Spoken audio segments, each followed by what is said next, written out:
Aloha Kako. Welcome to the hearing for the Committee on Agriculture and Food Systems. Today is February 15th, 9 a.m., and we are convening in room 325. Today we have with us Vice Chair Kahaloa and Rep. Cochran. Before we get started, I have to go over these brief housekeeping rules. There is a 2-minute time limit per testifier in order to allow as many testifiers to testify as possible. In the interest of time, if you have submitted testimony on time, our committee has received it. If you wish to present oral testimony, please summarize your testimony. For testifiers attending over Zoom, please keep yourself muted and your video off while waiting to testify and after your testimony is completed. Zoom chat function will only allow you to chat with technical staff. If you are disconnected unexpectedly, you may attempt to rejoin the meeting. If disconnected while presenting testimony, you may be allowed to continue if time permits. Please note the House is not responsible for any bad internet connections on the testifier's end. In the event of catastrophic network failure, it may be necessary to reschedule the hearing or schedule a meeting for decision making. In that case, an appropriate notice will be posted. Please refrain from profanity or uncivil behavior. Such behavior may be grounds for removal from the hearing without the ability to rejoin. Please refrain from lastly, if time permits, we will offer the opportunity for walk-in testimony. For those who would like to testify but did not sign up, please see the clerk sitting to our right-hand side against the wall. We'll now begin our 9 a.m. agenda, beginning with HB 970 relating to agriculture lands. First testifier we have is the Department of Agriculture. Good morning, Chair Gates, Vice Chair Kahaloa, members of the committee. Sharon Hurd, Department of Agriculture. The department stands on its written testimony in strong support of this bill. Thank you, Director. Next testifier we have is Hawaii Farm Bureau. Morning, Chair Gates, Vice Chair Kahaloa, Member Cochran. Brian Miyamoto here on behalf of the Hawaii Farm Bureau. We'll stand on a written testimony for this measure. It's primarily a housekeeping measure. Thank you for the opportunity to testify. Thank you. Okay, noting that was all testifiers that notified us they would be present. Is there anyone else wishing to testify on HB 970? Okay, members, any questions? Seeing none, we're going to move on to our next item, HB 971, relating to agricultural loans. First testifier we have is the Department of Ag. Good morning again, Chair Gates, members of the committee. Sharon Hurd, Department of Agriculture. This is another one of our admin bills, and we are in strong support of it and stand on our written testimony. Thank you. Thank you. Next testifier we have is Hawaii Farm Bureau. Thank you, Chair. Members of the committee, Brian Miyamoto here on behalf of the Hawaii Farm Bureau. We'll stand on a written testimony in support. Just want to highlight that farmers face numerous challenges. These natural disasters that we're seeing, fog, lava, hurricanes, just the terrible weather, and we have weather coming this weekend. So to have a fund to help with these emergencies for loans is critical for the success of our farmers and ranchers. So thank you for the opportunity to testify in support of this measure. Thank you for your testimony. Next testifier we have is Ulupono Initiative. Good morning, Chair Gates, Vice Chair Kahaloa, members of the committee. Micah Munikata here on behalf of the Ulupono Initiative. We'll stand on our testimony in strong support of this measure.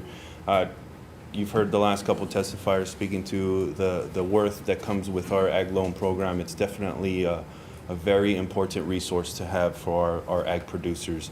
And having this emergency loan program is sort of just making sure that there's available funds to both support production and development of agriculture while also meeting a lot of the emergency needs and not intermingling the two. So really hoping that we can move this measure forward this session. Thank you very much, Chair. Thank you.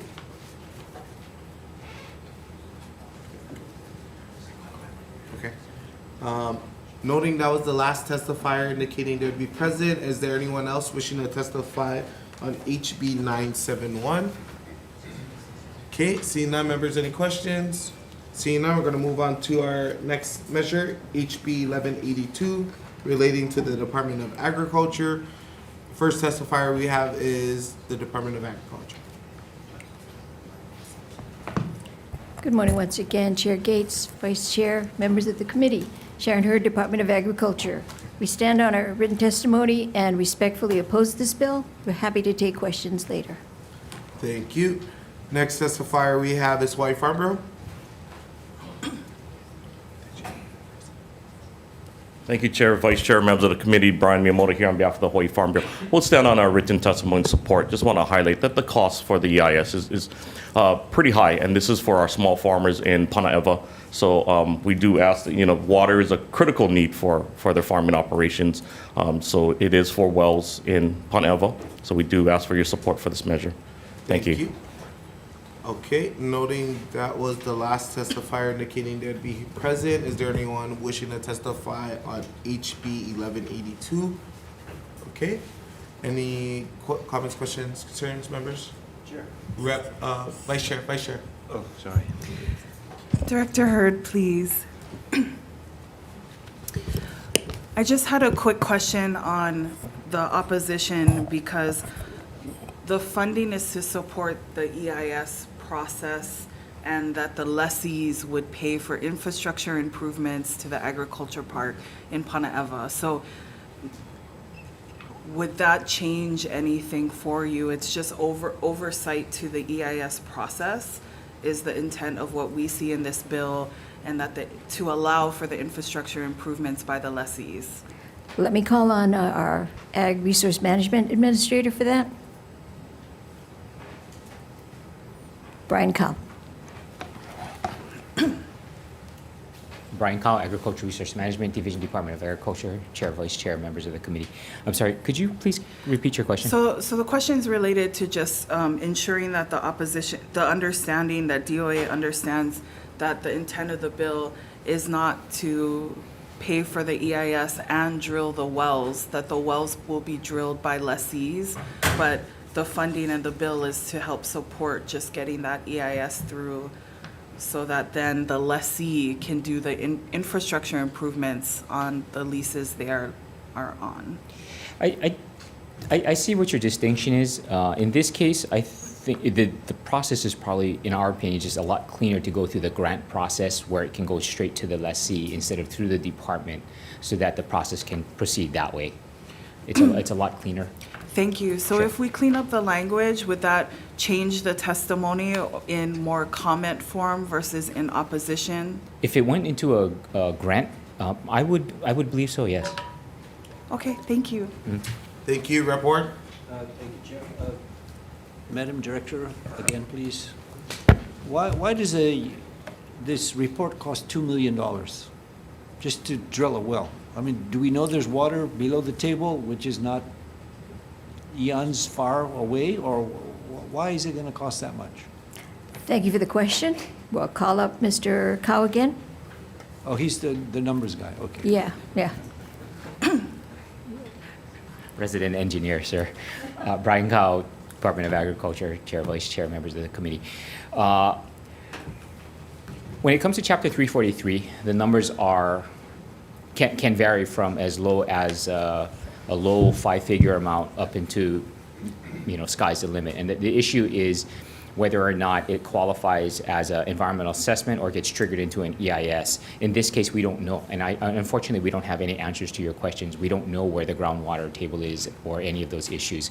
Part of the EIS process is to identify these concerns or any concerns that there may or may not be. But if you did do it, would all the farmers in their individual wells follow with this, and you wouldn't have to get other individual, how would you say, grafted on and into it? In other words, this is be a master. Anybody who wants to drill a well can drill it because this EIS covers it all.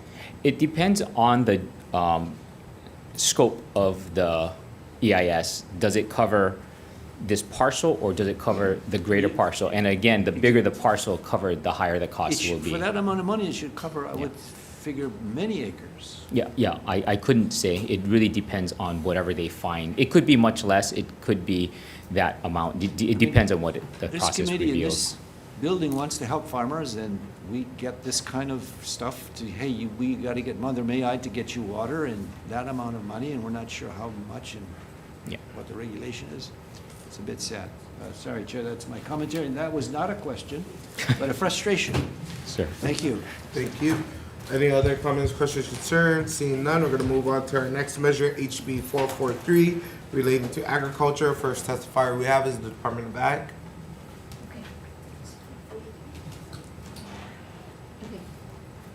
Once again, Chair, Vice Chair, members of the committee. The department offers concerns about this measure, and the comment would be that we believe that the farmers do take care of their soils, and we stand on our written testimony. Thank you. Thank you. Next testifier we have is Attorney General. Good morning, Chair, Vice Chair, members. My name is John Cole, Deputy Attorney General. We would like to point out, you have a written testimony, but among other things, the program would issue awards and other financial incentives to implement farm management practices that contribute to healthy soils. We think that these incentives and awards appear to be grants, which would be subject to Article 7, Section 4 of the Constitution, which provides that no grant of public money or property shall be made except pursuant to standards provided by law. And we don't think there are sufficient standards in this bill to pass that constitutional requirement. We do have attached to our testimony some proposed standards that you could use or use and modify.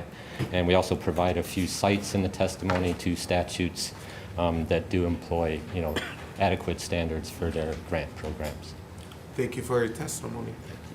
Next testifier we have is Hawaii Farm Bureau. Thank you, Chair. The Hawaii Farm Bureau will stand on its written testimony in support. Thank you. Next testifier we have is Hawaii Farmers Union United. Morning, Chair, Vice Chair, members of the committee. Hunter Hevelin here on behalf of Hawaii Farmers Union United. We'd like to stand on our testimony in strong support of this measure, and also would like to highlight that there are numerous other states that have passed similar measures that provide awards or grants to facilitate the adoption of conservation and climate-smart agricultural practices, and we view this as an important approach to help facilitate those transitions here across our islands. In our testimony, we've provided language that I believe addresses some of the Attorney General's office concerns around the clarifications regarding grants and awards, as well as a number of other amendments that would seek to clarify program structure and operations based off of some of the best practices and learnings coming from a number of other states. We're here to answer any questions and appreciate the opportunity to testify. Thank you. Next testifier we have is Hawaii Cattlemen's Council. Thank you, Chair Gates, Vice Chair Kahaloa, and members of the committee. I'm Nicole Galassi on behalf of the Hawaii Cattlemen's Council, and will stand on our written testimony in support of this measure. Mahalo. Thank you. We have additional about 15 individuals in support and one with comments. Anyone else wishing to testify on HB 443? Seeing none, members, any questions? Report? Thank you, Chair. Farm Bureau, please. Brian? Where does the rubber meet the road on this one? How do you get, what's the healthy soil? Are they looking for pesticides? I mean, generally, if soil is healthy, it's got it's fertilizable and it's not Compost, alkaline. cover crops, fallowing. So what do you do to implement this? I mean, what does it We get the call for? Department of Agriculture to agree to the program. As you heard the Hawaii Farmers Union say, many states have a program. Again, we constantly look for additional support. A lot of our testimonies is farming is a tough business. Farming is a business. And so if we want to increase agriculture and increase food production, one thing we need to look at is addressing the cost of production. And this is one mechanism to reduce the cost of production for farmers. Okay, if I'm a farmer, I call you up until you come out and give me a soil assessment, or you come out and say, hey, your soil's bad, you gotta do this. Is it government coming in telling me, or I'm asking you to help me? What's the mechanism? Is government coming out to To say, hey, you got bad soil, you can't raise these crops or something like that. Well, I mean, that's, we've got Extension Agent CTAR that come out to do soil sampling, and again, it's just another mechanism to help with To help healthy them. soils, to help farmers, mostly farmers, with their practices, again, it encompasses cover cropping, You give me fallowing, fertilizer? and What do would you give me fertilizer or just advice? more advice. Just advice. Oh, it's only $500,000, so that's not going to go very far. Okay, thank you. Thank you. Any other comments, questions, concerns, members? Seeing none, we're gonna move on to HB 946 relating to the food supply. First testifier we have is the Department of Ag. Chair, Vice Chair, members of the committee, Sharon Hurd, Department of Agriculture. The department stands on our short testimony in support. Thank you. Next testifier we have is Agribusiness Development Corporation. Good morning. Good morning, Chair Gates, Vice Chair Kahaloa. My name is Jimmy Nakatani from Agribusiness Corporation. ADC strongly supports this bill. I think it gives an opportunity to the hog industry to go back again, Thank you. Thank you. Next testifier we have is Hawaii Farm Bureaus.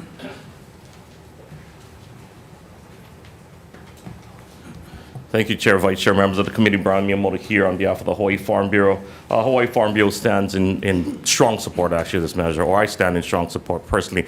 I would love to see the growth of our hog industry. You've got some of the farmers here, so I won't take up the time that they're going to testify, but it's greatly needed, a facility dedicated for our swine industry. So we stand in strong support of this measure. Thank you. Thank you. Next testifier we have is Animal Rights Hawaii.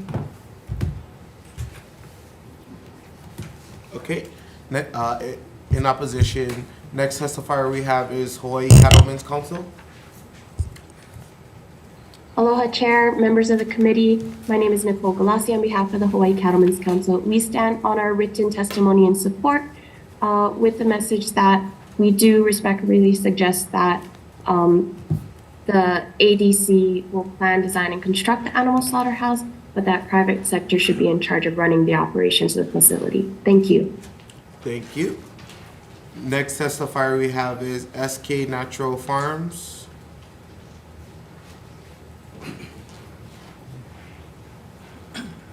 Good morning, Chair, Vice Chair, members of the committee. My name is Stacy Sugai, SK Natural Farms, also known as Two Lady Farmers, and I stand on my written testimony. Thank you. Thank you. Next testifier we have is Island Farms. Good morning, Chair, Vice Chair, and members of the committee. I'm David Souza with Island Farms, and asking for your support in this bill. And stand on my written testimony. Thank you. Thank you.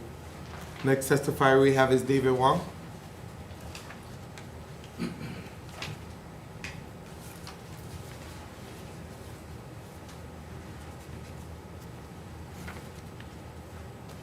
Good morning, Mr. Chair and Vice Chair. My name is David Wong. I'm a farmer in Waianae. We raise hogs. I stand on my testimony. Thank you. Thank you for making time. I know you guys all came from far west just like me. Thank you all for coming.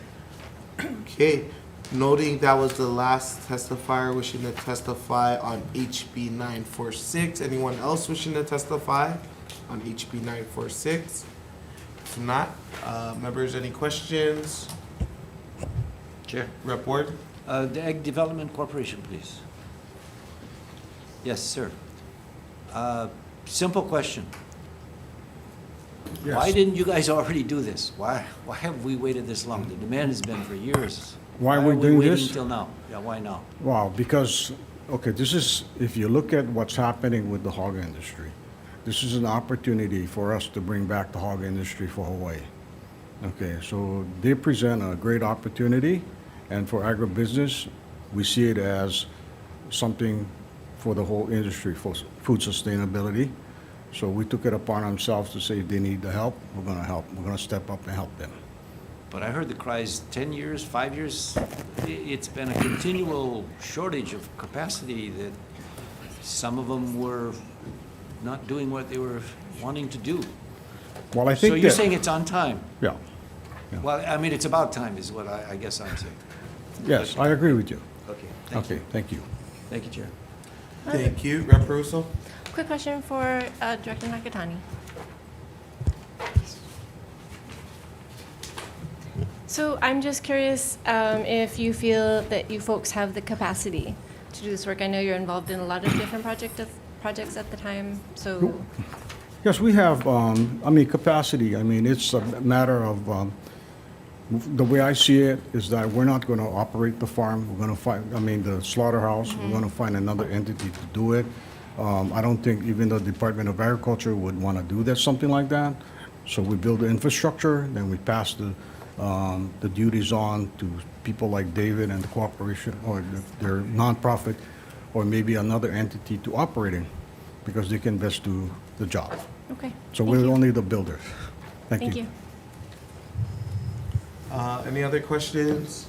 For ADC, could you kind of give like an elevator speech of where the current plans are and how quickly would you be able to move if this bill is to pass and the funding is allocated to ADC on this?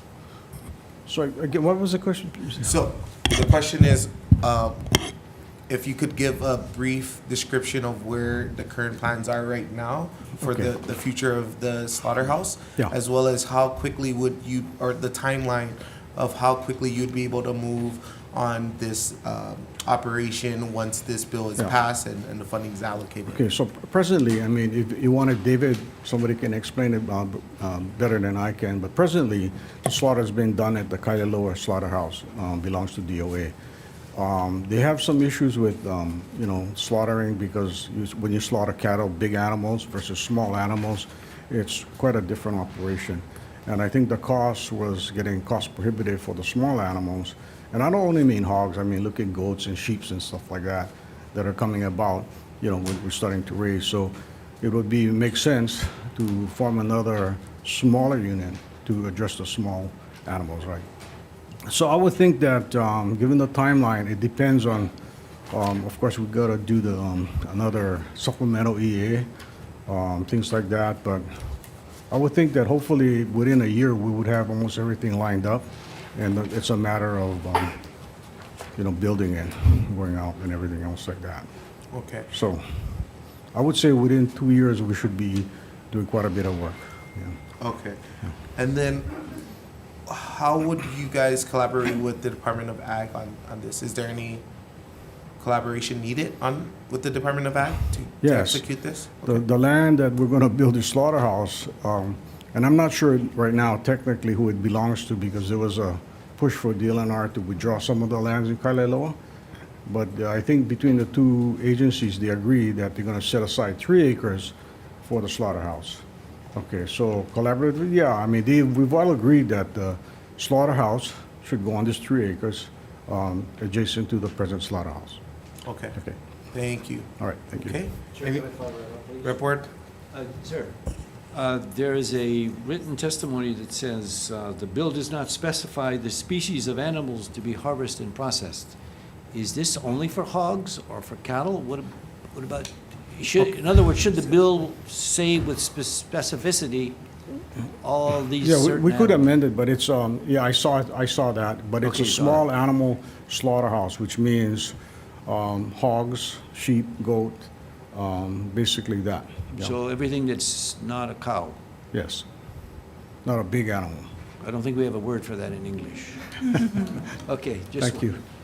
Okay, thank you. Okay, members, seeing no further questions, we're gonna move on to our next measure, HB 606, relating to meat processing. First testifier we have is the Department of Ag. Chair, Vice Chair, members of the committee, Sharon Hurd, Department of Agriculture. We stand on our written submitted testimony in support.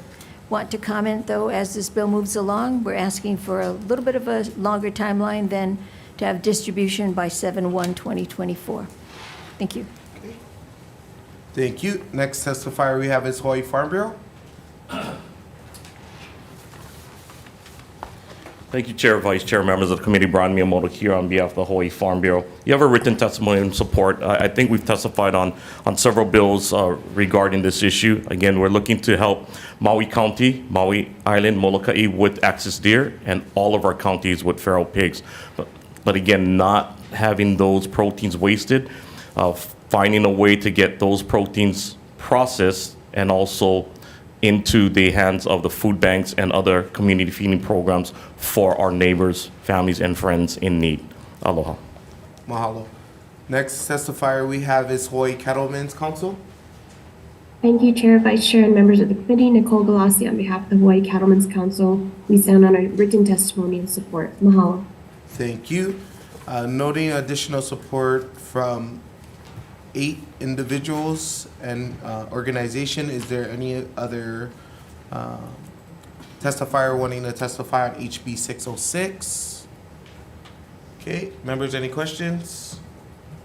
Okay, seeing none, we're going to move on to our next measure, HB 609.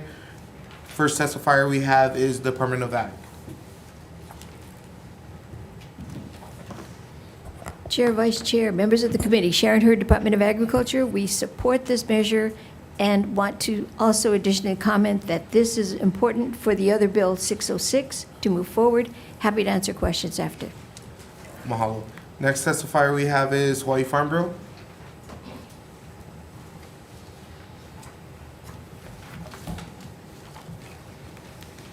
Thank you, Chair. Vice Chair, members of the committee, Brian Miyamoto here on behalf of the Hawaii Farm Bureau. We stand on a written testimony in support. We do agree with the Department of Agriculture's previous comments.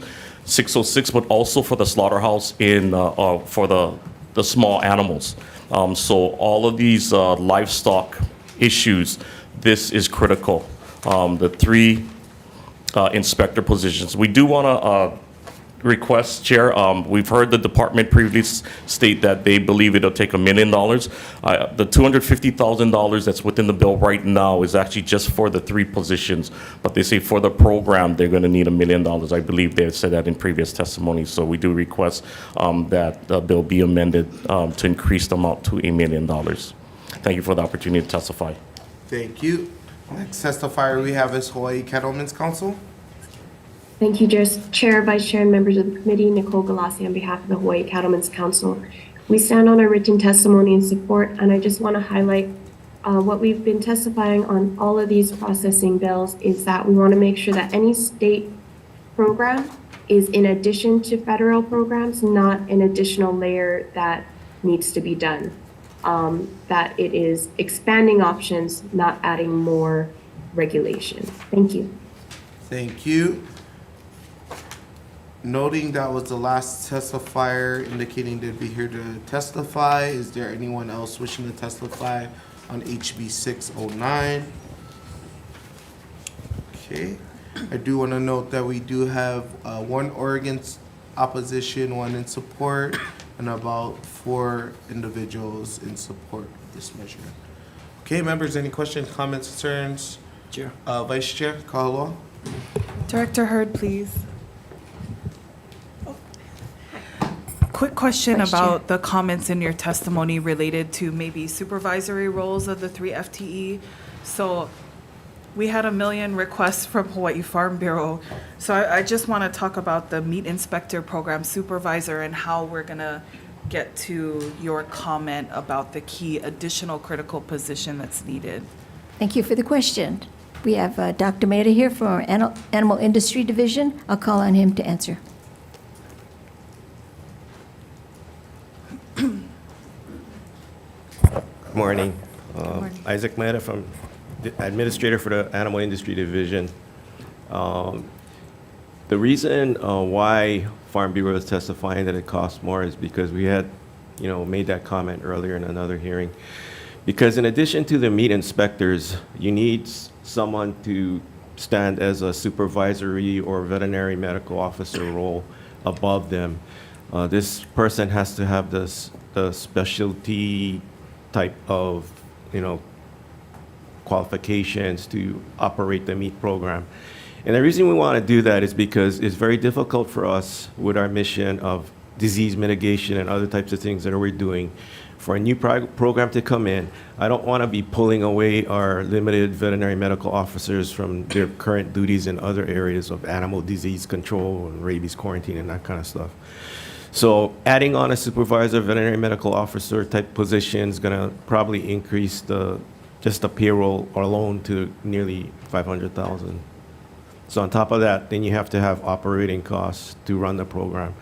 And it also depends where do we site the program, because it's going to have to be probably in one location initially to start, and we have to find space and office for that. We also have to be able to pay for flights, travel, because to service, if it's on Oahu, then to service to Maui, or vice versa. If it's on Maui, then we have to service to Oahu kind of thing. So we're going to have to move people around. So all those things taken into consideration is why we're asking for a higher amount. So just a follow-up question, do we need to amend the bill to more than 3 full-time FTE? Because if we increase the Right. appropriation amount, we have to tell the Right. It would be finance good. chair Yeah. why 3 positions cost $1 million. So are we asking for 3 full-time FTEs plus the supervisor role? Is exactly. that the request That of would the be good. Department of Ag? Yes.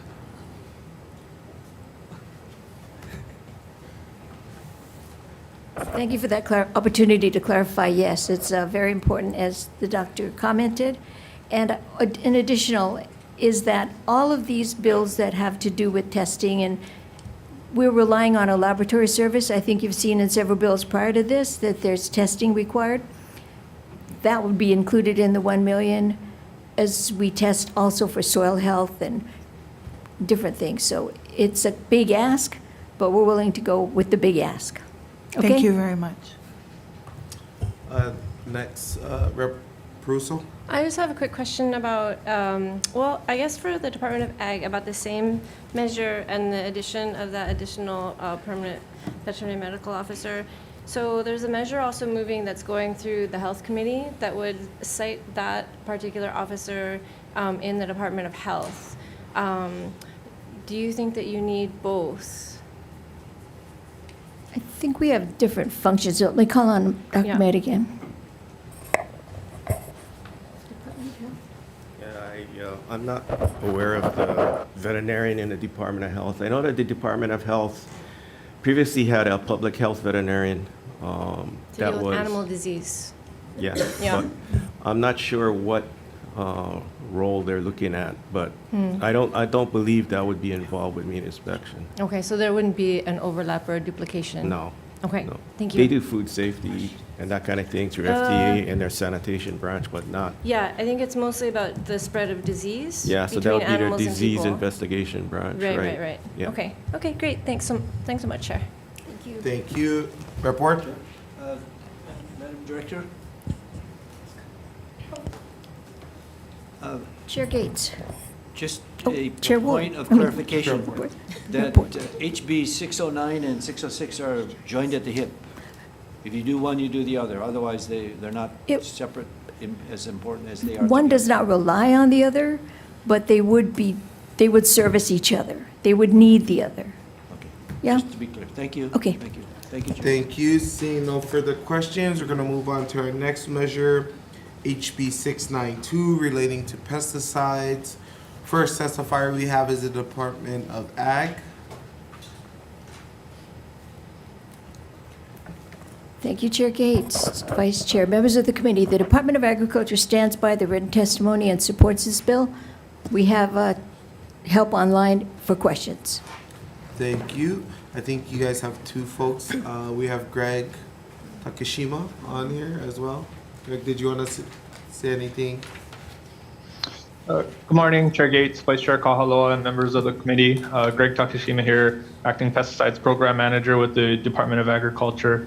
I am here available for questions. Thank you. Thank you. Next testifier we have is Hawaii Farm Bureau.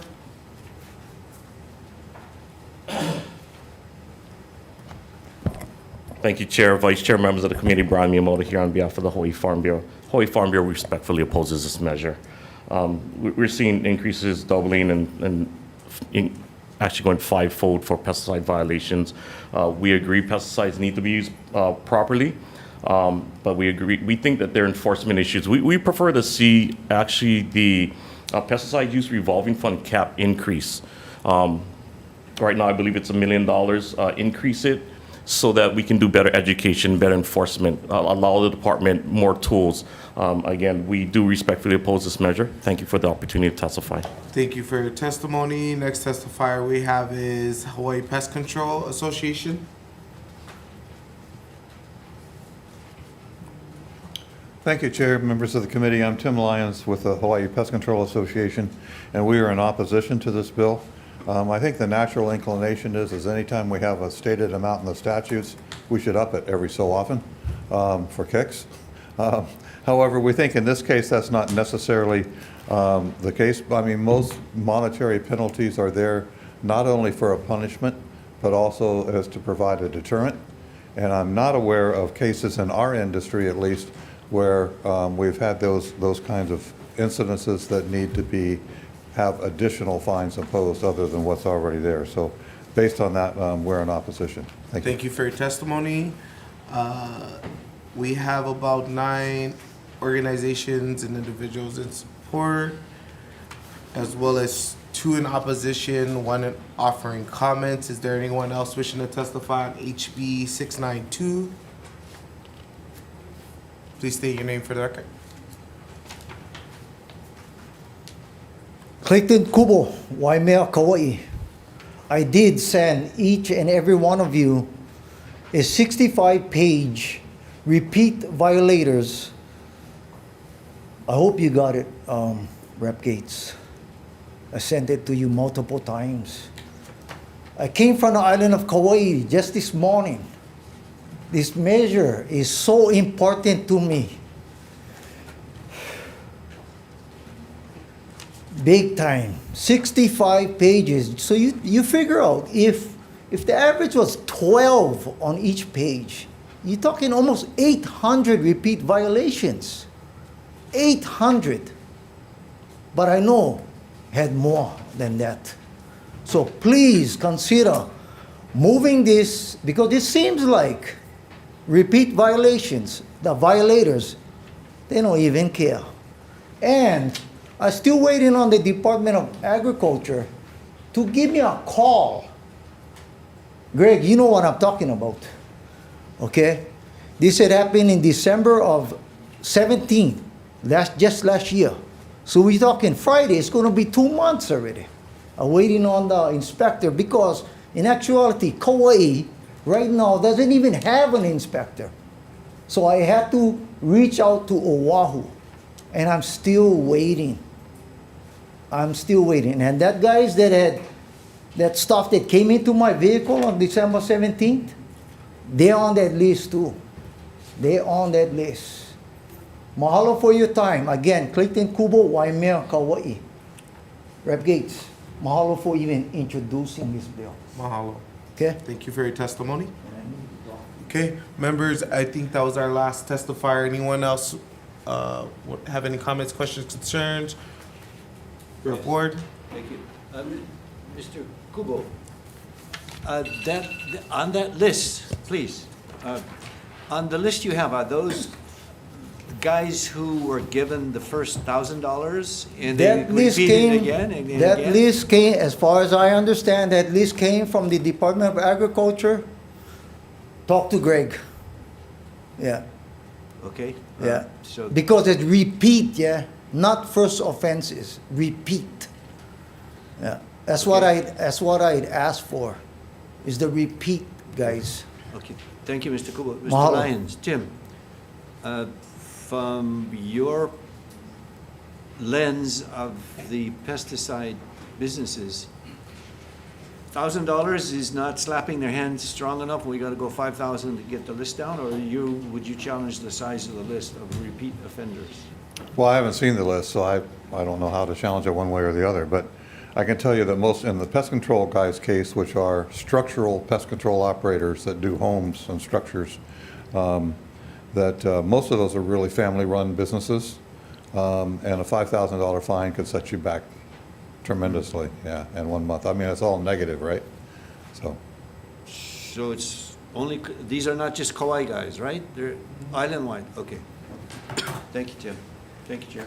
Thank you. I have a question for Department of Ag. Chair Gates. So, is it true that Hawaii pesticide laws have not increased for violations?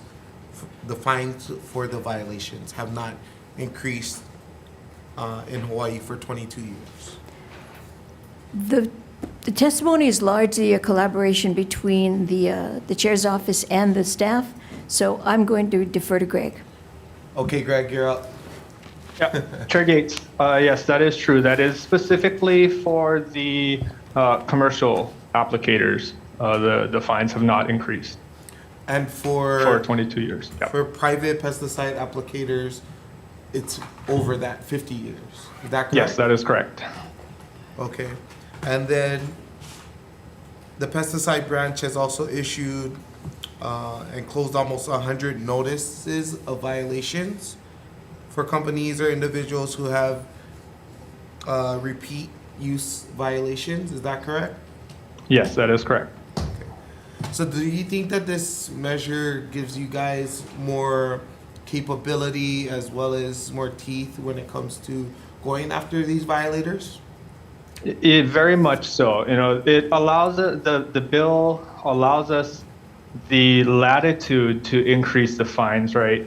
Generally, we do follow what's called an enforcement action matrix in terms of fining. So the first offense for certain applicators is $0 to $500, so up to $500. Second offense, first offense, most of the time we give what are called warning notices. There's no fines attached to those. Second offense, generally up to about $500. Third offense, up to about $1,000. You know, and it really depends based on mitigating circumstances, whether or not the violator had made corrective actions, whether or not the violators are repeat offenders again. So, you know, we want that latitude and the ability to fine increased so that it's a larger deterrent, right? Correct. So it's fair to say that for a first-time violator, they're not going to get slapped with the most heftiest fines out there. Yes. Yes, that is correct. For the majority of cases, there are cases where there's, you know, an imminent issue to human health and or the environment, and we do still have the ability to fine, but we do still follow our enforcement matrix to ensure that it's fair. Thank you. So to say that this bill really addresses some of the needs in the department, that would be fair as well. Yes, that is correct.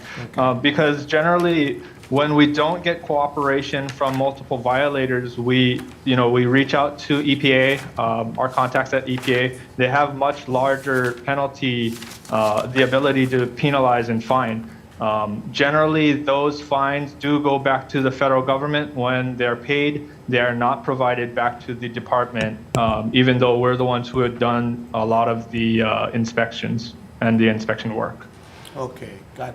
Last question I have is there any organic pesticides that would fall under this measure that you would have to issue violations for? Yes, great question. The organic pesticides fall under the exact same federal and state rules and statutes that we enforce. So it doesn't matter whether the product is a non-organic chemical or an organic chemical. We would enforce either way. Okay, thank you. That's all Thank my you. questions. Appreciate it. Chair, Rep. Ward? I have a follow-up to the gentleman on the screen. Does your list match Mr. Kubo's list?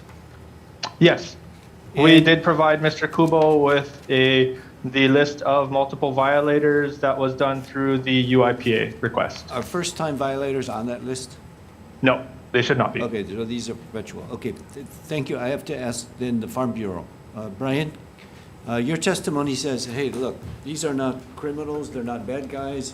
You're saying the measure is unlikely to deter pesticide law violations because typically these offenses stem from a lack of understanding of the complex laws, not an intentional action. Could you explain that, please? So, majority of our farmers are small farmers. Let me preface that by saying violators should be gone after, period. So we're not advocating that we don't punish those who are misusing or improperly using pesticides. They should be penalized.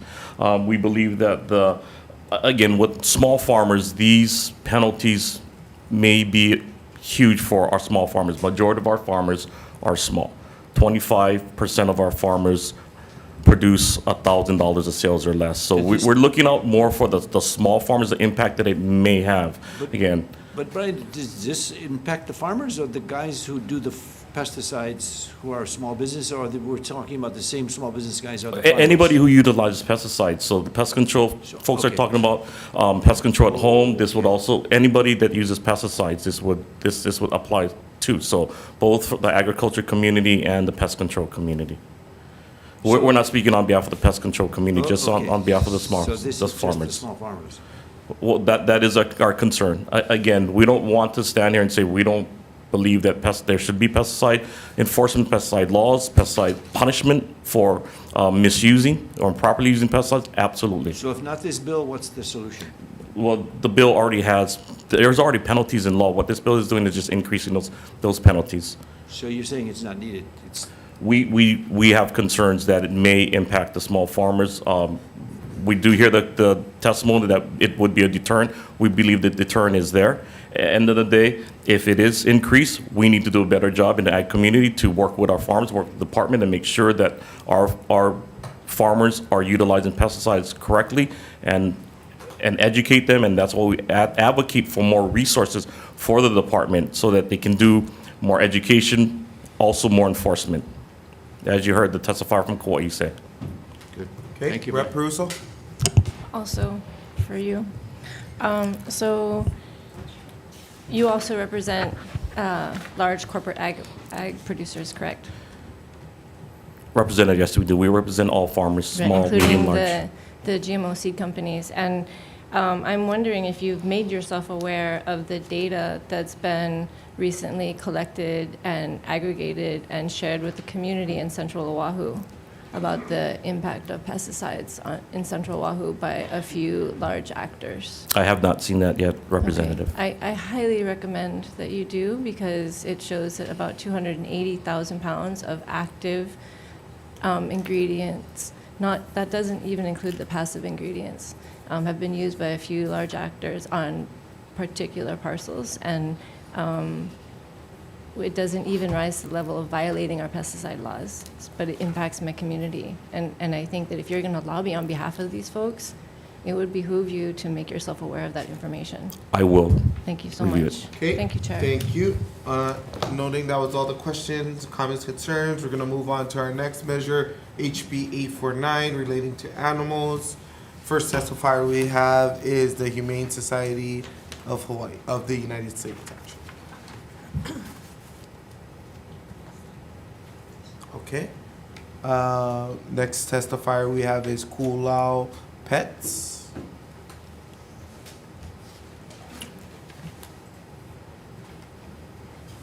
Good morning, Chair, Vice Chair, Representatives. My name is Robert Lawrence. I'm the second generation owner of Kulau Pets. We've been in business for 49 years. And we oppose this bill 100%. We feel it's unfair to blame 3 pet stores.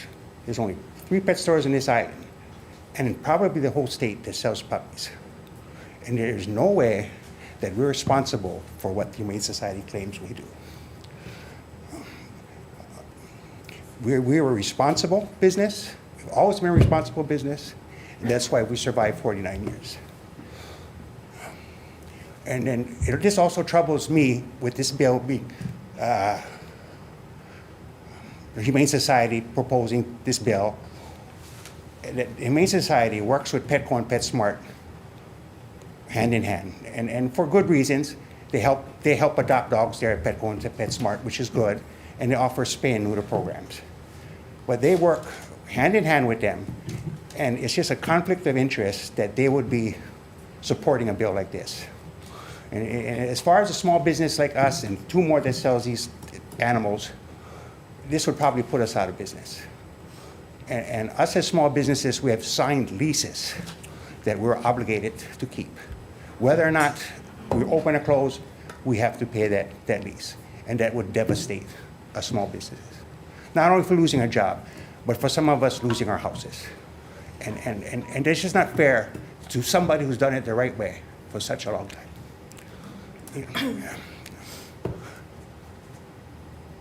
Back in 2018, when we went through this, the Humane Society claimed that they had 10,000 dogs come through their pound here. In this last bid, they're claiming that it's just over 4,000 dogs. That's a big decrease.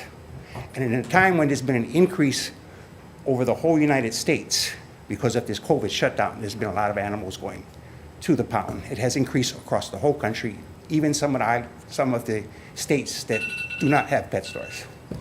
It has increased. The Humane Society has come down here. And you know, 3 pet shops for a population of this state of probably 1.5 million people. There's no way that we're responsible for even a small portion of what goes through that Humane Society. People who come and buy dogs from us take it very responsibly. They paid for it, and they're like members of their family. It's not some free dogs that they got in a parking lot someplace. We are not the problem. We've probably been helping more puppies getting into the right homes and staying there than anybody else. I oppose this bill strongly. Thank you. Thank you.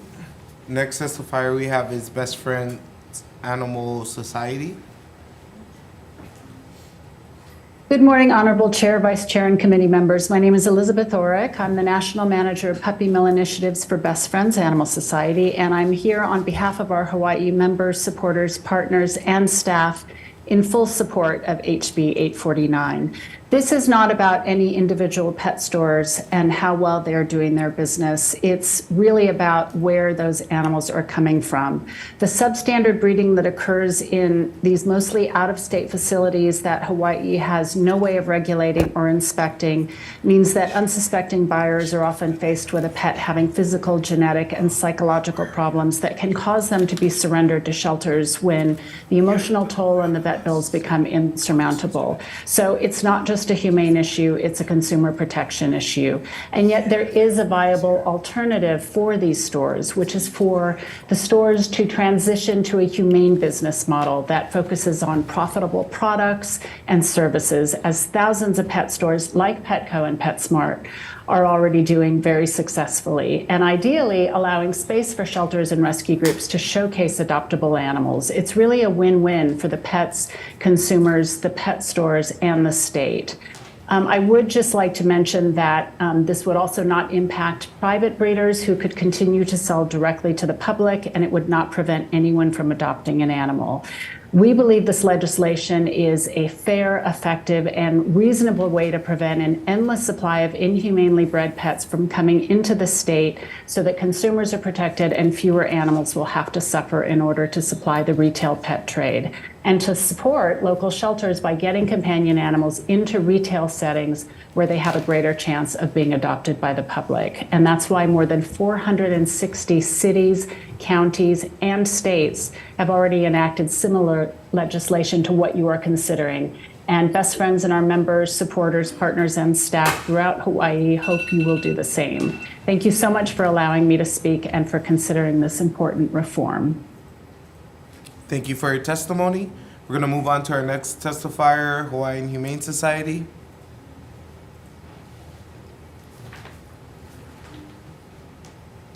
Aloha, Chair Gates, Vice Chair Hahaloa, and the committee members, Stephanie Kendrick for the Hawaiian Humane Society. You guys have our testimony in support of this bill. I do want to address the opposition. This is not our bill. I can't speak to its origins, but Hawaiian Humane Society did not propose this measure. We support it mainly because our pet businesses and nonprofits are completely unregulated in the state of Hawaii, so it's very difficult to protect the welfare of animals that are being bred for profit.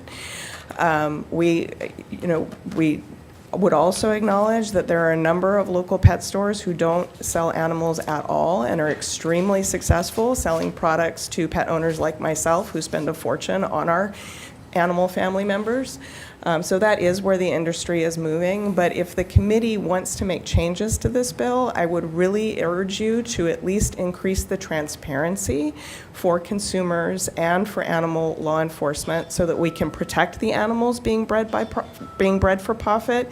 And if you can keep the transparency measures so that pet stores have to record where they're getting animals from and share that information, that would be a huge win for our animals and our consumers. Thank you for your time. Thank you for your testimony. Next testifier we have is Paige Hop. Use Zoom. Okay. Next testifier we have is Duke. Okay. No. All right. Next one we have is Leah Ramsey. Hi. I may basically stand on my testimony, my written testimony, but I wanted to address the one comment that all these dogs are coming in from these puppy mills from the mainland. It is very costly to have animals shipped in to Hawaii because, one, you have to have them quarantined, you have to have the rabies vaccine or at least quarantined here.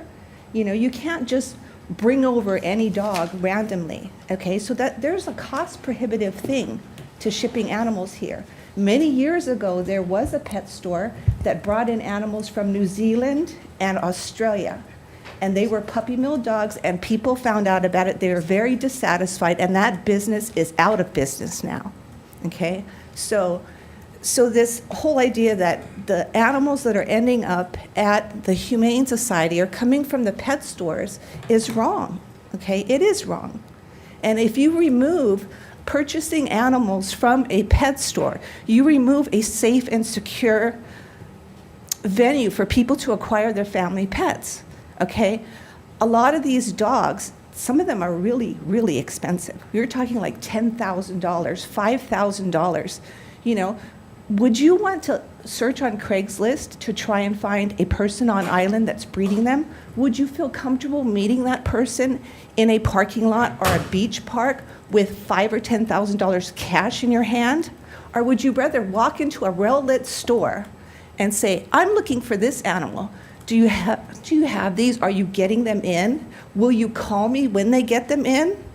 And then, you know, when that happens, the person goes down, they walk in, they put their credit card down. If there's a problem with that dog, they take it back, okay? The pet stores here, they usually offer them a certificate to take the dog to the vet, to have it vet checked. So at least they have that established first contact with the veterinarian, okay? Usually the vet then proposes getting the dog spayed, neutered, microchipped, okay? Why not instead focus on, instead of these laws that penalize independent local businesses, okay, and will basically run them out of business, why not incentivize good pet ownership? If they take their dog in, they have it spayed or neutered, they get a certificate, it gives them a tax credit, $50 or whatever, okay? Why not, if they get it microchipped, another tax deduction? Make them responsible, you know, instead, so they don't just dump their dogs off. They're not randomly breeding. But the pet stores aren't getting these dogs from puppy mills. They're getting them from customers who previously bought their dogs there, then they breed them because it is a wonderful experience to have in the home for your children. They see, you know, the animals being bred, the animals giving birth, they learn to care for them, and then other family members take the puppies, and then those that are left are taken to the pet store to be sold. That's why you don't see hundreds and hundreds of puppies in there. You see like two, maybe three. And those are for some of the big dogs that have large litters, okay? So this bill, I mean, you're gonna crush. There's like a handful of pet stores here that sell puppies, and they're all independently owned and operated. All the big franchise, big chain stores, none of them sell puppies. Okay, so this bill is going to drive out the local businesses. Thank you. And so, thank you. Okay. We are at the last testifier who indicated they'd be present today. Is there anyone else wishing to testify? HB 849, please come up. Okay.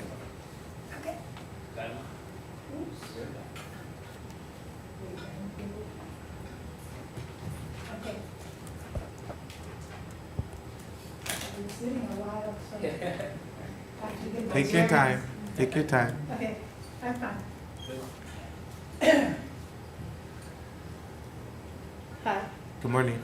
I'm here. I was here in 2018 when Clayton chaired this same, almost identical bill. This bill, I'm Mary Furtado, the original owner of Ko'olau Pets. I'm 85 years old. Like I said, I was here in 2018. In 2018, according to this bill, Humane Society rescued 4,000. Go down 4. 4,000 unwanted dogs and animals. But in 2018, they claimed that they rescued 10,000 dogs and animals unwanted. So it's really a plus this year because they only rescued 4,000. But they're not happy with that. It's not a secret that the Hawaiian Humane Society has been trying to take control over the pet population. They've been here, we've done this before, and we have to fight for our business life because we are wronged. These accusations are just that. They're accusations. Are we guilty before we even have a trial? As pet shop owners, have we no rights? Do they have any proof that we often buy, wait, let me get my glasses. Unrelated commercial breeders from unregulated commercial breeders. Who defines that? And then we're also accused of buying from puppy mills. The only puppy mill owner I can remember was Montgomery, because he lived in Kahaluu. He was a dumb guy. I mean, he mistreated his animals and then he tried to sell them. We didn't buy a puppy from him, nothing. He used to come into the shop. I knew who he was. So these claims in the beginning of this bill are unsubstantiated. They're trying to put us out of business by claiming that we're doing these things, which I've been in business for 49 years. Next month be 49 years. Ko'olau Pets, Kaneohe, same, nothing changed. My husband and I, because of our health issues, we had to give it up. And we struggled. I mean, it's not a money maker. We don't have big ballroom donators that come to give us money to run our business like Humane Society does. We work our butts off. We maintain our shop. We sell pets. They are trying to drive us out of business. They're asking you to help them drive us out of business. Why? We're not guilty of anything. And by the way, the writer of this bill, Miss Lisa Kitakawa, is not even here. I want a few words with her because she is our rep. She's from Kaneohe. She should be helping us instead of trying to close our business because that's what this is all about. Thank you. There are only 2 or 3 pet shops on this island that this affects.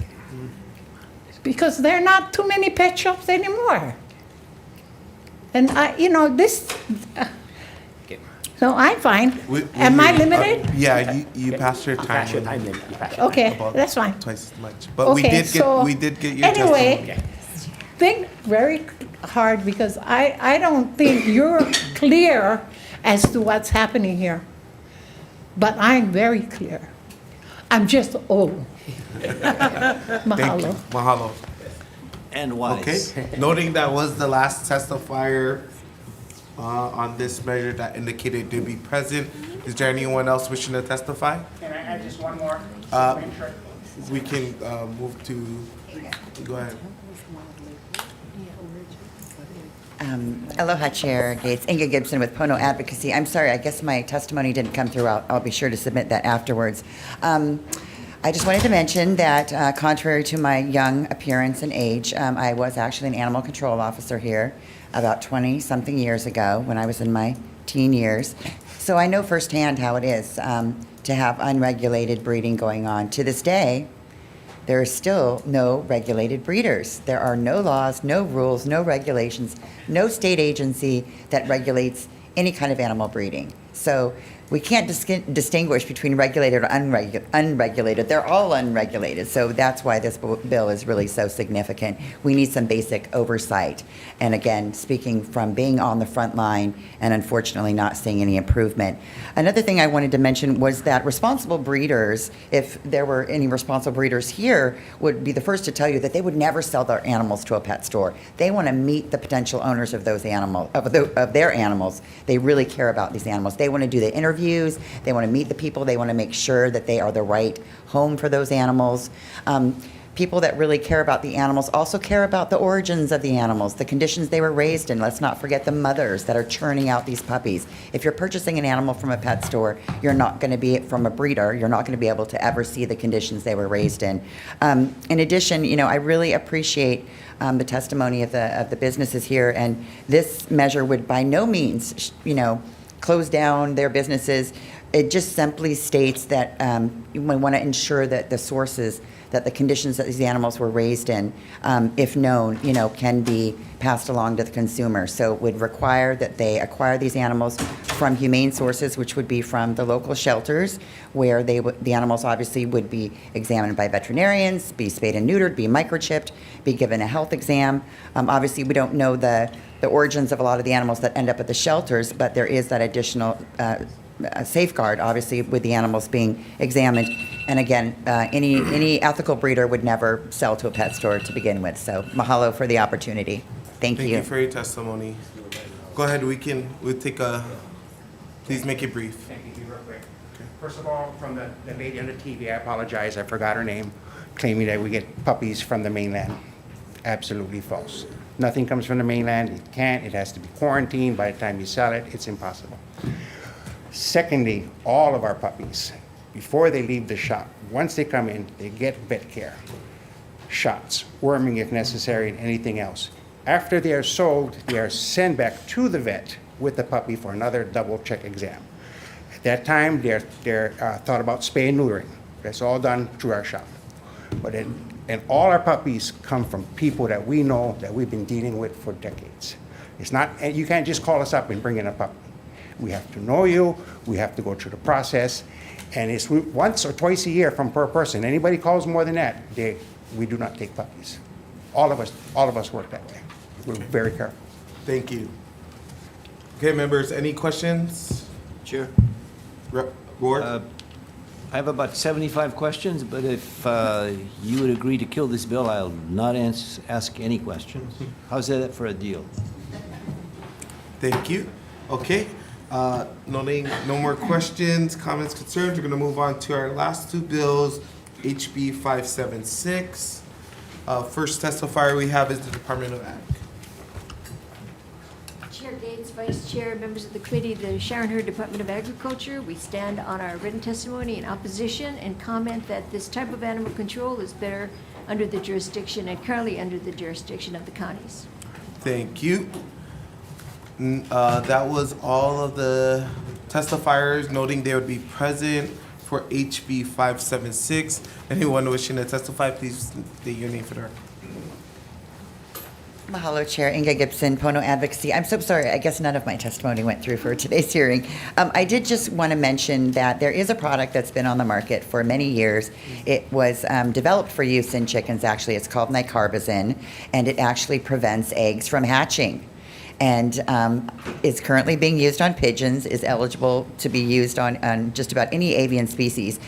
We and many others, resorts and hotels and business owners and property owners, have been urging respectfully the Department of Agriculture to allow for a SLN, a special local needs permit, so that private property owners and business owners can use this important product, because this is really the most and only humane, effective way to reduce our feral fowl population. Obviously, part of this bill suggests a bounty program or hunting, and obviously we can't find homes for all of these animals, unfortunately, but we can get at they're not reproducing. So I know this doesn't necessarily address this, but if at all possible, we'd really encourage the committee to encourage the department to work with the manufacturer of the product.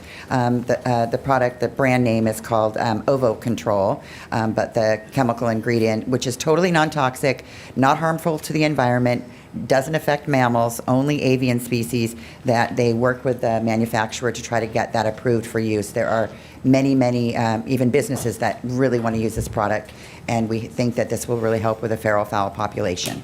Mahalo. Thank you for your testimony. Anyone else wishing to testify on HB 576? Seeing none, members, any questions? Seeing none, we're going to move on to our last bill, HB 1513. First testifier we have is Hawaiian Humane Society.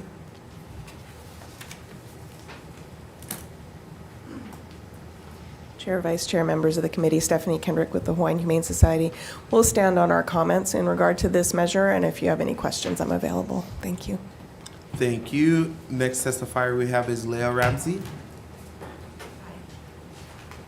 Okay, I oppose this bill, and this is because, I personally have firsthand experience with people who walk up on a situation and misjudge it and misconstrue it.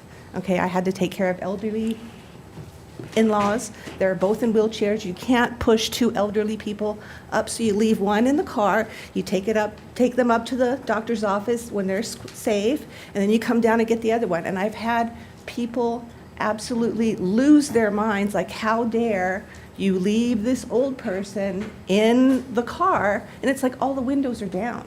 He has a big glass of ice water, he has a phone, it's fine. I see that this would happen to people that leave their dogs in a car. It could be at the nighttime where it's not hot. They leave the windows partially open and somebody's gonna smash their window, damage their car, grab their dog. Pet theft is a huge issue. It is a huge issue, okay? It does happen, especially for these certain breeds of dogs that are very desirable, okay? And so I just see it that people would take advantage of it. They would look at it and, unfortunately, they would look at it and say, I can get away with this and I won't be prosecuted for damaging the car, if I do something to it, and they're gonna walk away scot-clean. Whereas if a police officer was called or an animal control officer was called, they have the authority and they can sit there and make that judgment and say, this dog definitely needs help. And it's just, there's a lot of concern there with that bill. Thank you for your testimony. Okay. Okay. Noting that was the last testifier indicating they would be present. Is there anyone else wishing to testify on HB 1513? Okay, seeing none. Members, any questions? Rep. Ward? Does anyone know that this is a bill in any other jurisdiction on the mainland? Inga, do you know of one? Where is it? About 14 states. Has it been abused at all, according to the last testifier? Could you step up? No. You don't have evidence of the abuse. Okay. Thank you, Chair.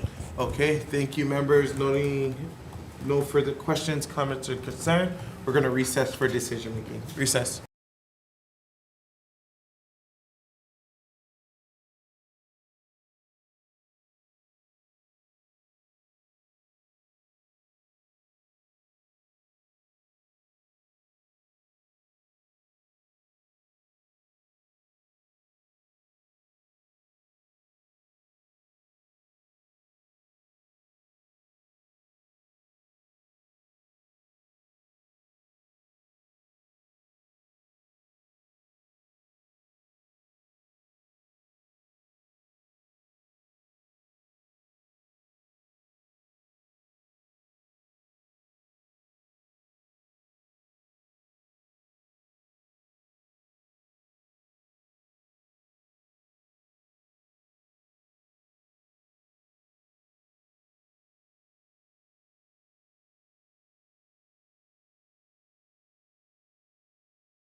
Aloha Kako. We are reconvening for decision-making on the 9 a.m. agenda for the Committee on Agriculture and Food Systems. First measure we will be taking up today is HB 970 relating to agricultural lands. Chair's recommendation is to move this out as an HD1, making technical, non-substantive amendments needed for clarity, consistency, and style. We will also be taking the Department of Agriculture's recommendation and defecting the date to June 30th, 3000. Any comments, questions, concerns? Seeing none, Vice Chair for the vote. Mahalo, Chair. Voting on HB 970, Chair recommends to pass with amendments. Chair and Vice Chair vote aye. Representative Cochran? Aye. Representative Lowen? Aye. Representative Peruso? Aye. Representative Woodson? Aye. Representative Ward? Chair, your recommendation is adopted. Thank you. Members voting on HB 971 relating to agricultural loans. Chair's recommendation is to move this out as an HD1, no text, and effecting the date to June 30th, 3000. Any comments, questions, concerns? Seeing none, Vice Chair for the vote. Voting on HB 971, Chair recommends to pass with amendments. Chair and Vice Chair vote aye. Mahalo to our representatives, our committee for being present, fully present today. Anyone voting nay or with reservations? Chair, your recommendation is adopted. Thank you. Moving on to HB 1182 relating to the Department of Agriculture. Chair's recommendation is to move this out as an HD1. We will be defecting a date and adding clarifying language that DOA would only be used to facilitate EIS process, and the leasing would be required for the improvements, also the drilling of the wells. Any comments, questions, concerns on this? Seeing none, Vice Chair for the vote. Voting on HB 1182, Chair recommends to pass with amendments. Chair and Vice Chair vote aye. We're all present here today. Anyone voting nay or with reservations? Chair, your recommendation is adopted. Thank you. Members, moving on to HB 443 relating to agriculture. Chair's recommendation is to move this out as an HD1. We will be taking HFUU's recommendation and defecting the date to June 30th, 3000. Any comments, questions, concerns? Okay, seeing none. Vice Chair for the vote. Voting on HB 443, Chair recommends to pass with amendments. Chair and Vice Chair vote aye. We're all present here today. Any members voting nay or with reservations? Chair, your recommendation is adopted. Thank you, members. Moving on to HB 946 relating to food supply. Chair's recommendation is to move this out as an HD1. We won't be making any tech amendments, and we will be defecting the date to June 30th, 3000. Is there any comments, questions, concerns?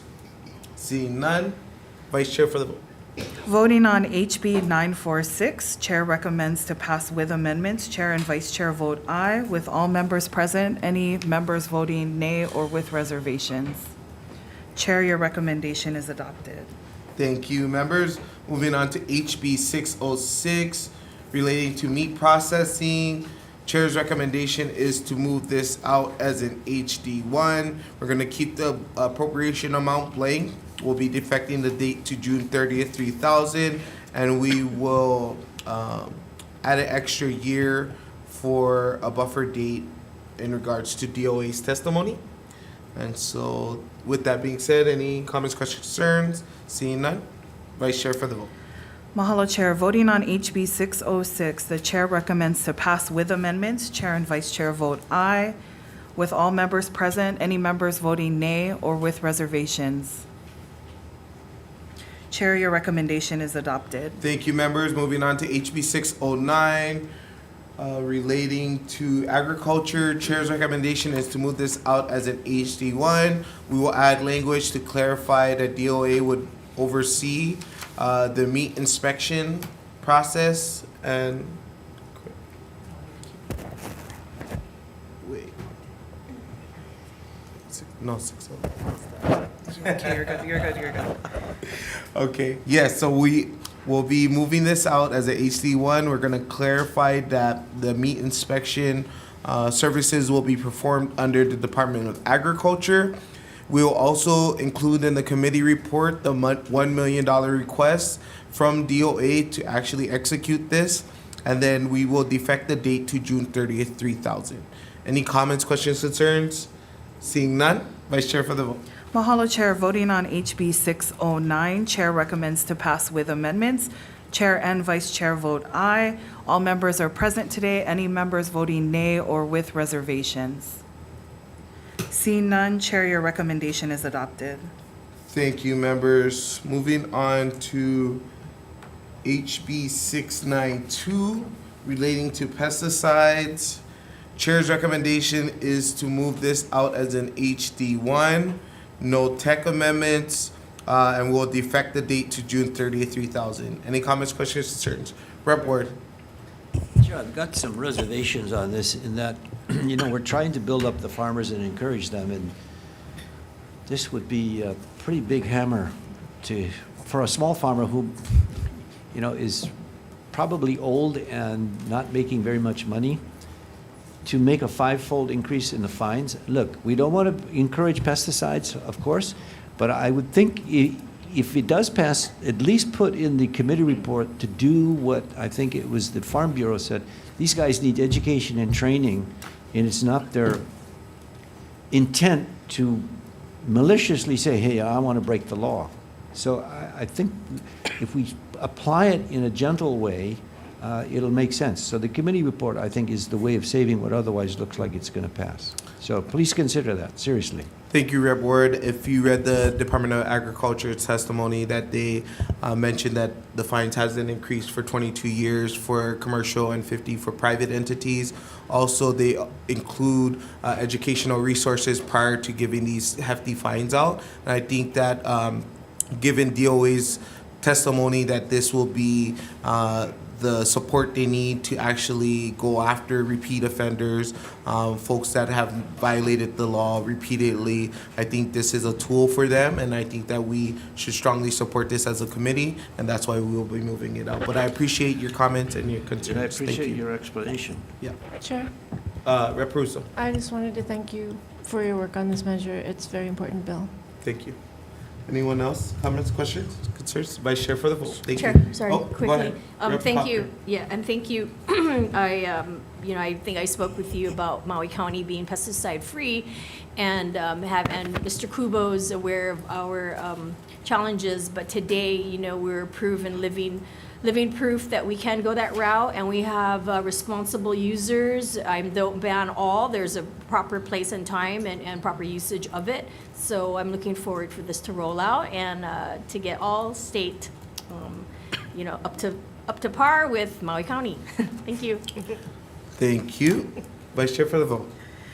Mahalo, Chair. Voting on HB 692, Chair's recommendation is to pass with amendments. Chair and Vice Chair vote aye. We're all present here today. Anyone voting with reservations? The chair changed my mind. Anyone today voting nay? Chair, your recommendation is adopted. Thank you. Moving on to HB 849 relating to animals.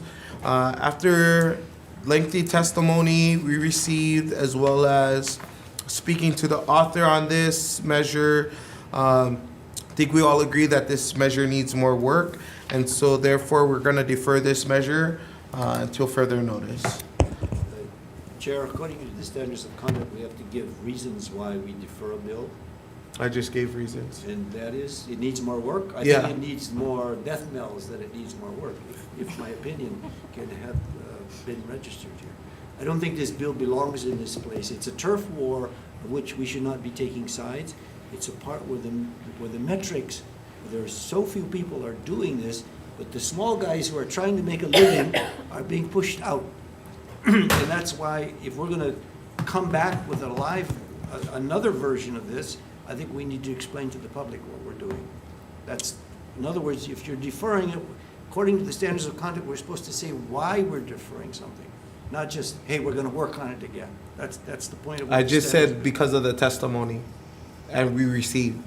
Were you not in receipt of these testimony? Of course, I read them Okay, all. so then why are you Well, saying that I didn't give a say reason? what the testimony led you to say it's deferred. In other words, Do you- these guys are gonna be put out of business. If So you you're said saying that I'm when I was- violating the standard of conduct by No, my I'm explanation? saying- No, that's exactly what you said, What I'm Rep. Ward. saying is, So anybody please listening who's not, refrain. anybody who's listening on the Please line, refrain your who's comments not in this room. and make sure that you're speaking correctly when you're listen, talking about anybody a who's member on this listening to committee, this okay? thing will not know why I need you to call a deferred the bill. recess? Why you deferred the bill? We're gonna recess for decision making.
Back in for decision making.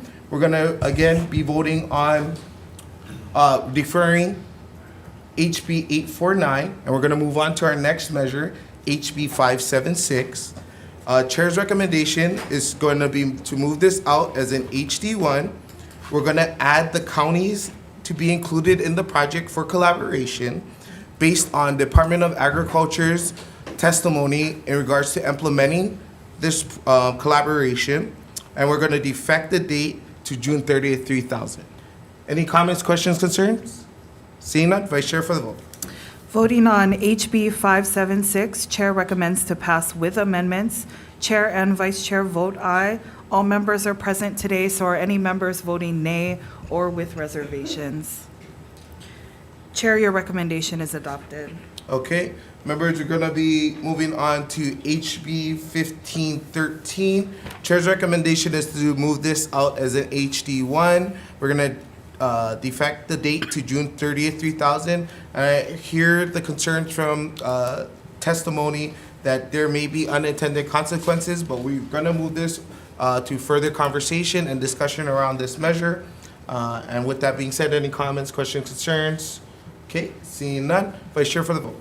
Mahalo, Chair. Voting on HB 1513, Chair recommends to pass with amendments. Chair and Vice Chair vote aye.